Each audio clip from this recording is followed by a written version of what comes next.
6 class से। पहला question क्या है? 90 135 और 135। अब देखो इसको हम कितने बार में लगाएंगे? एक बार में लग गया कि नहीं लगा? अब यहाँ पे 5 के पास 13 में से 9 गया तो कितना है ना? एक बार में लग गया ना। अब इसको हम क्या करेंगे पता है? कितना लिखेंगे? 90। तो 45 गुना 90 कट गया ना। Yes sir. ये कौन विधि से हुआ? HCF है। क्या हुआ? कौन विधि से? भाग विधि से। अगर आप इतना भी अगर बनाते हो ना परीक्षा में, ये भी अगर बना देते हो और ये आंसर अगर लिख देते हो तो ये नंबर मिल सकती है 2 नंबर। लेकिन वहां कह रहा है एल्गोरिथम विधि से।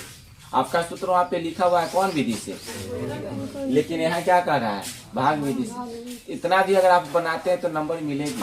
ऐसा नहीं है जो नंबर नहीं मिले, नंबर मिल जाएगा।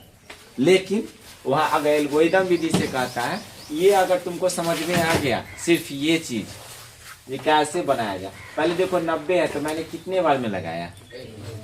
अब 135 में से 90 घटाए तो कितना बचा? 45 है ना। पीछे वाला सुन रहा है जी, मुंह पे हाथ ढके बैठी हुई है, अगला साल दांत दिखाने चल जाएगी बोर्ड में। 90 को क्या करेंगे? उतारेंगे और 45 गुना 90। तुम्हारे बगल में देखती है 10वां की 2-3 ऐसे लड़की आते हैं, बेग लेकर छेत्री की तरह पूरा बाजार बुआती थी। अभी लस और मौसम गलत की सही? गलत। मेरी भाषा थोड़ा सा अजीब लगता होगा, लग जाता है। एक व्यक्ति ऐसा फ्लाइट से जाते थे, ठीक ना, तो एक लेडीज बैठी हुई थी, उसका बगल में सीट था तो वो ठाड़ा हो गया। तो कहता है बेशर्म आदमी ठाड़ा, आपको समझ में नहीं आता है, मेरा सीट यहाँ पे आप आकर बैठ गए। तो वो व्यक्ति पढ़ा लिखा कहता है देखिए बेशर्म आपको लगा जो गलत वर्ड है, लेकिन बेशर्म गलत वर्ड। बेशर्म का उल्टा क्या होता है? शर्म का उल्टा नहीं, शर्म कीजिए। बेशर्म आता है, ये बहुत अच्छा शब्द है, गूगल पर चेक करके देखिए। इससे सीख मिलता है ताकि वैसा गलती हम कभी ना करें। अगर उस बच्चे को अगर टीचर हो, गांव वाला हो या घर वाला हो, पहले से उसको 2 साल पहले से कहा होगा जी काम को तुम पहले से याद रखो, वो सुना नहीं होगा। जब एक बार अगर समय आ जाए तुम्हें, क्या 5 विषय कंप्लीट होगी? नो सर, कभी नहीं होगा। मैंने 3 चैप्टर फिजिक्स पढ़ाने के बाद बच्चे को 5 क्वेश्चन दिया तो 1.5 घंटा में नहीं बना। इससे सोच लो जो आगे क्या करोगे। तो बहुत ऐसा बच्चे को बुरा लग जाता है, ईश्वर कैसे बोल दिए उसको। तो शर्म का उल्टा क्या होता है? बेशर्म। तो हम टीचर हैं, हम तो नहीं बोल सकते किसी के बारे में ऐसा वर्ड, नहीं प्रयोग कर सकते हैं। माने कहें उस समय आप कुछ कर सकते नहीं, कुछ नहीं कर सकते हो। उसको लौसा नहीं आता है, मौसा नहीं आता, लेकिन फिर भी वो बंदा जो है ना 1 साल पढ़ा, 2 साल कहीं ना कहीं टीचर भी पढ़ाए। मान के चलिए बच्चा भी पढ़ने वाला नहीं है, हम इसको एग्जाम के समय कैसे कह देंगे जी ये खराब है, पढ़ने वाला? इससे अच्छा आप ये कहेंगे तुम खराब है, नहीं पढ़ोगे। 1 साल पहले उसको पहले बाहर कर दो। एग्जाम से 2 महीना बचेगा, उसको कष्ट देने से अच्छा है 1 साल पहले से उसको कष्ट दो, ताकि कहेगा नहीं सब तो मुझे कहे थे, गलत हम में हो गई, जाम वहां तक पहुंच पाए।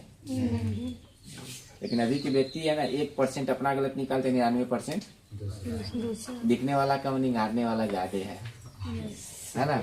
हाँ, तो आप देखो यहाँ पे क्या कहता है पता है? यहाँ पे एल्गोरिथम। अब कुछ नहीं करना, इस क्वेश्चन को एल्गोरिथम से बना दो। कौन विधि से? कुछ नहीं करो। यहाँ पे लिखो कितना पता है? 135 कितना है पता? 90 है ना। 90 कितने बार में लगा? एक बार में। 90 गुने 1 प्लस कितना बुआ? 45 है ना। हो गया, जो बचा वो भी जोड़ेंगे ना तब ना 135 आना चाहिए। अब कुछ नहीं करो, 90 तो देखो तो कितना है? 45 गुने कितना हुआ? प्लस कितना? 0 प्लस 0 तब ना 90 प्लस 0। अब देखो 2 बार में कट गया ना। HCF बराबर कितना? 45। यही एल्गोरिथम विधि से।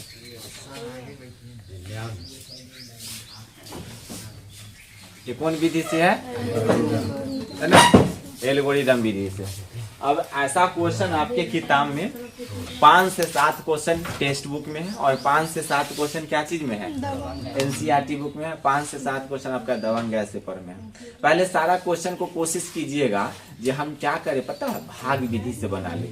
उसके बाद उस क्वेश्चन को क्या करें? एल्गोरिदम इसलिए बना ताकि देखो पहले भाग विधि से बनाए तो बगल में गुना करने में आसान हुआ ना। डायरेक्ट क्या किए, गुना किए और क्या किए, लिख दिए ना, दिए। कि नहीं लिख